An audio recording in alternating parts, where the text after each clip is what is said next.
Hello, everyone, and welcome back to Brain Muffin on Pop Culture. I guess this is Star Wars, but it's not really at the movies because it's about it's about the Boba Fett movie. So it is Brain Muffin at the movies. So I actually came across several articles about Josh Trank, and I'm gonna try and I'll cover this one here. I don't know if the other ones. I got to see if they're kind of a review. They kind of go from different angles. Former Boba Fett spinoff movie director Josh Trank says he quit the project himself before Lucas could decide to fire him. This is today. Josh Trank claims he wasn't fired from the Boba Fett movie solo film. He quit himself. After the success of Rogue One, a Star Wars story, Lucasfilm reportedly had a string of spinoffs. Yeah, and there was actually memes about it, and including one focusing on the famed bounty hunter. Unfortunately, due to the lackluster performance of Solo, they halted. Yeah, well, you could thank Rian Johnson for that, and Kathleen Kennedy. Rian Johnson torqued off the fans. The goodwill was gone. And then Kathleen Kennedy doing her, she's fired more directors than she's allowed to finish their movies.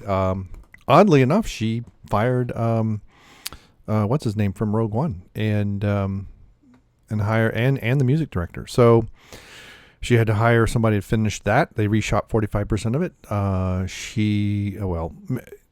At the time they said Disney execs, but we'll see.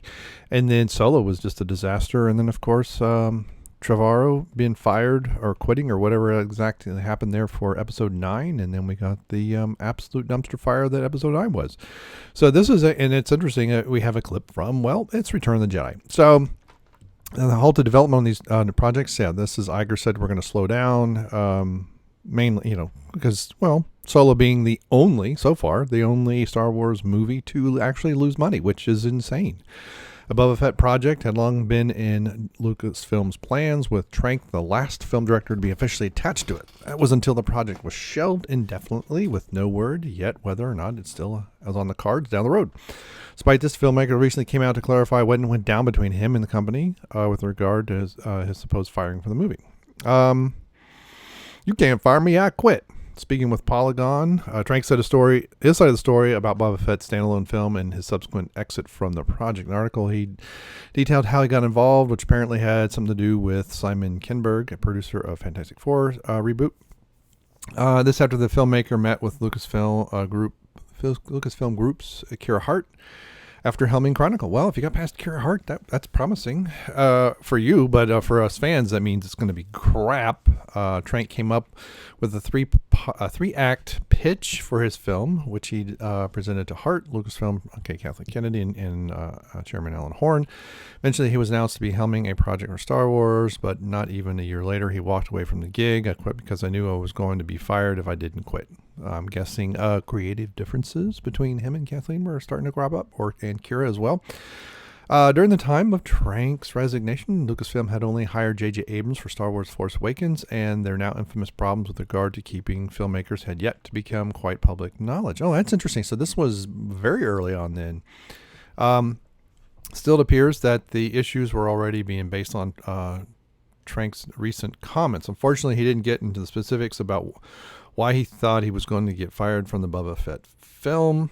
Probably because he didn't want to make it a bunch of feminist propaganda nonsense. No less the fact that because they probably were supposed to have a female bounty hunter who's actually better, means that the development process wasn't as smooth as everyone had hoped. 4, you don't need the 4. Now only Taika Waititi is confirmed to helm a future Star Wars movie. Details regarding the project are still scanned at the moment, including when the film will be released. And I think even the recent events now with all the stuff going down, I think it's probably going to be a lot longer. It's going to Disney's not going to be wanting to pump out money into films. They are in such debt, and now they are in really hurt. While fans are excited over the idea of the quirky filmmaker helming a film set in the galaxy far, far away, some are still skeptical about the idea, concerning that Lucasfilm has a history of letting go of directors due to creative. Yeah, there is the creative differences in air quotes and italicized. Trank didn't say if it was also the case for him when he was set to helm the Boba Fett film, but at this point, there's a chance that was also. There's a chance that also was. It really helps if you read what's there. It's kind of cumbersome to read. So this source is Polygon. So Every time Kylo Ren should have died. Oh, that sounds interesting. I might have to take a look at that. So he quit, but we don't really know why. So this is from Anna Dumarog. Marog. Please let me know how to say her name. Well, I'm assuming her gender, I guess. I can keep reading.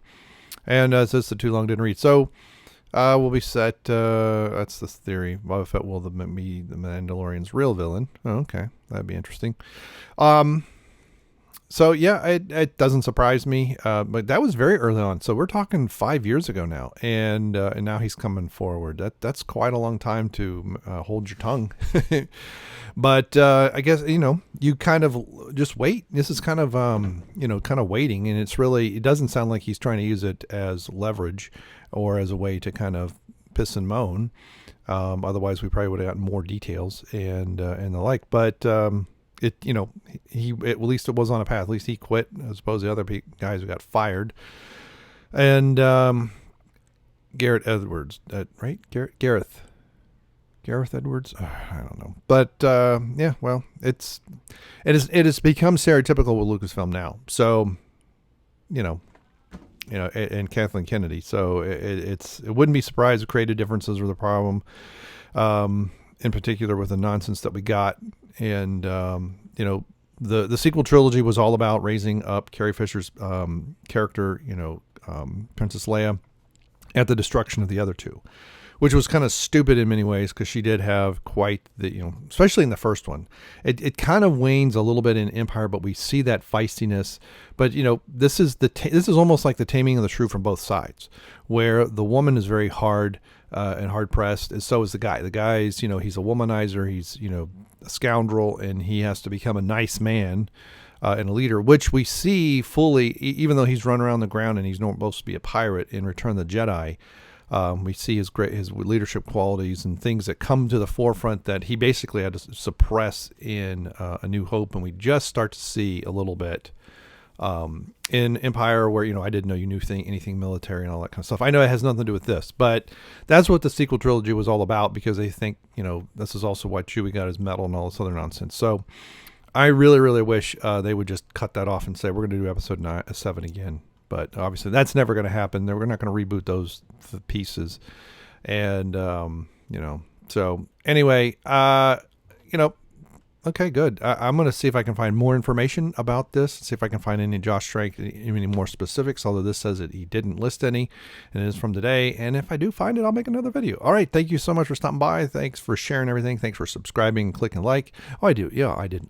You correct. I did not look at comments. There are no comments. Awesome. Thank you very much, and goodbye.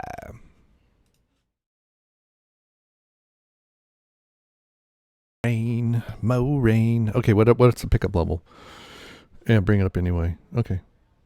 Oh, there's noises. Golly dang, I should have started this an hour ago.